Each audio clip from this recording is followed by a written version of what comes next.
Assalamualaikum warahmatullahi wabarakatuh. Alhamdulillahilladzi amarana bis-shalah waz-zakah wa shaum ramadhana wa kafa billahi azima. Asyhadu an la ilaha illallah wahdahu la syarika lah wa asyhadu anna sayyidina Muhammadan abduhu wa rasuluhul mustafa. Allahumma salli wa sallim ala sayyidina Muhammadin wa ala alihi wa ashabihi ahlu sidqi wal wafa, amma ba'du. Pemirsa YouTube yang dirahmati Allah Subhanahu wa ta'ala, wahyu yang pertama kali diterima oleh baginda kita Nabi besar Muhammad sallallahu alaihi wasallam adalah surat Al-Alaq ayat 1 sampai dengan ayat 5 yang turun pada malam 17 Ramadan.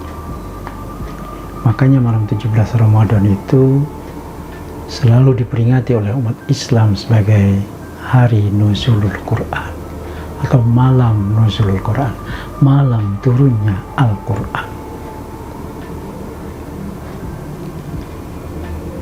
Surat Al-Alaq ayat 1 sampai 5 itu berbunyi, a'udzubillahi minasyaitonirrajim, iqra bismi rabbikal ladzi khalaq.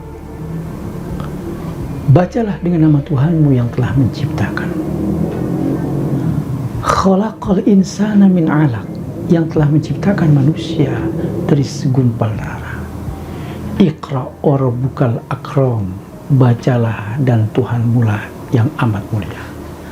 Allazi 'allama bil qalam, yang telah mengajarkan dengan perantaran pena. 'Allamal insana ma lam ya'lam, yang telah mengajarkan manusia tentang apa-apa yang tidak diketahuinya. Pemirsa, kalau kita coba renungkan makna demi makna yang terkandung pada wahyu yang pertama diterima oleh Rasulullah itu, maka sesungguhnya wahyu itu mengandung 3 persoalan pokok. Yang pertama tentang Allah yang menciptakan alam semesta. Yang kedua tentang manusia yang telah diciptakan Allah dari segumpal darah. Yang ketiga tentang ilmu yang diajarkan dengan perantaraan pena. Dengan kata lain, 3 persoalan pokok yang terkandung pada wahyu yang pertama kali diterima oleh Rasulullah ketika beliau bertafakur di Gua Hira pada malam 17 Ramadan adalah Allah, manusia, dan ilmu.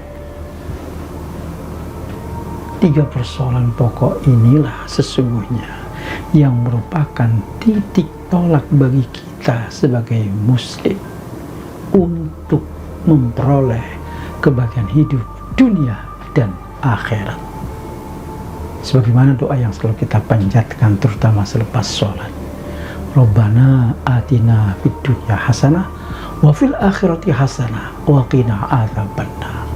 Ya Allah, ya Tuhan kami, berikanlah kami kebahagiaan hidup di dunia, berikan pula kami kebahagiaan hidup di akhirat, wa qina adzabannar, dan bebaskanlah kami dari siksa api neraka. Pemirsa YouTube yang dirahmati Allah Subhanahu wa taala, yang pertama Allah. Maksudnya apa? Maksudnya adalah bahwa kita dalam menjalankan kehidupan ini hendaknya kita harus memperhatikan hubungan kita sebagai makhluk kepada Allah sebagai Khalik, pencipta, yaitu dengan senantiasa menjalankan segala perintah-perintahnya dan dengan senantiasa menjauhi larangan-larangannya. Jadi hablum minallah itu namanya. Dan hablum minallah itu orientasinya adalah ibadah atau ubudiyah. sesuai dengan firman Allah dalam surat Az-Zariyat ayat 56, wa ma khalaqtul jinna wal insa illa liya'budun, dan tidaklah aku ciptakan jin dan manusia melainkan untuk beribadah kepadaku, kata Allah. Jadi jelas bahwa tujuan hidup kita di dunia ini adalah untuk beribadah kepada Allah Subhanahu wa Ta'ala, untuk mengabdi kepada Sang Pencipta. Menurut Imam Ghazali, urusan ibadah atau masalah ubudiyah itu terdiri dari 3 hal. Yang pertama, menunaikan perintah syariat.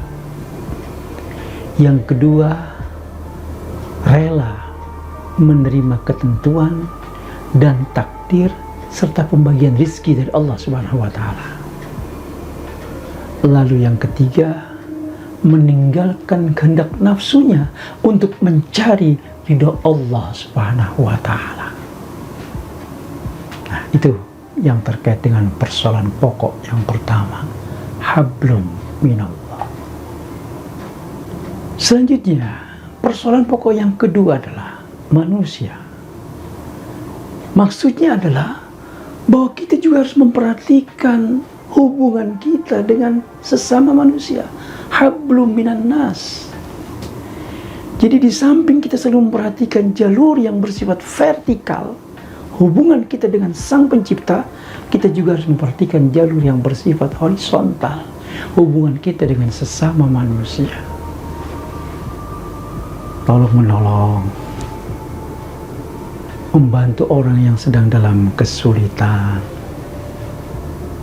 Seorang anak bakti pada kedua orang tuanya, hormat kepada gurunya. Seorang murid sikapnya harus begitu kepada gurunya. Kemudian kita berbuat baik terhadap sesama tetangga, dan seterusnya dan seterusnya. Itu semua adalah di antara contoh-contoh hablum minan nas. Sebagai muslim, tidak boleh kita berat sebelah, hanya memperhatikan urusan hablum minallah di satu sisi, mengabaikan urusan hablum minan nas di sisi lain. Atau sebaliknya, kita hanya fokus memperhatikan hablum minan nas, lalu kita mengabaikan urusan hablum minallah. Tidak boleh. Dua-duanya harus kita perhatikan. Dan ini sesuai dengan firman Allah yang berbunyi, "Duribat alaihimuz zillah aina masuqifu." Allah akan timpakan bencana, kehinaan, kesengsaraan di mana saja mereka berada. Illa bihablim minallah wa hablim minan nas. Kecuali orang yang senantiasa memperhatikan hablum minallah, jalur yang bersifat vertikal, wa hablum minan nas, jalur yang bersifat horizontal. Lalu yang ketiga, persoalan pokok yang ketiga adalah ilmu. Pemirsa, Islam mengajarkan agar kita selalu memperhatikan persoalan ilmu pengetahuan itu. Dalam hadis Rasulullah menegaskan, "Thalabul ilmi fardhatun ala kulli muslimin wa muslimat." Menuntut ilmu itu wajib bagi muslim laki-laki dan muslim perempuan. Dalam Al-Quran Allah tegaskan, "Yarfa'illahu alladhina amanu minkum walladhina utul ilma darajat." Allah angkat derajat orang yang beriman di antara kamu dan yang berilmu. Jadi tidak hanya cukup dengan iman saja, tapi harus ditopang juga dengan ilmu. Dan Rasulullah dalam hadisnya menegaskan, "Ma'aradat dunia fa'alih ilmi." Barang siapa yang menginginkan kebahagiaan hidup di dunia, wajib atasnya memiliki ilmunya. Wa man aradal akhir fa'alih ilmi. Barang siapa yang menginginkan kebahagiaan hidup di akhirat, wajib pula atasnya memiliki ilmunya. Wa man aradahuma fa'alih ilmi. Dan barang siapa yang menginginkan kebahagiaan hidup dunia dan akhirat, keduanya, fa'alih ilmi, wajib atasnya memiliki ilmunya. Dan itulah 3 persoalan pokok yang terkandung dalam surat Al-Alaq ayat 1 sampai ayat 5 yang merupakan wahyu yang pertama kali diterima oleh Rasulullah Sallallahu Alaihi Wasallam dan yang terjadi di malam 17 Ramadan. Mudah-mudahan ada manfaatnya apa yang saya sampaikan. Kurang lebihnya mohon dimaafkan. Wassalamualaikum warahmatullahi wabarakatuh.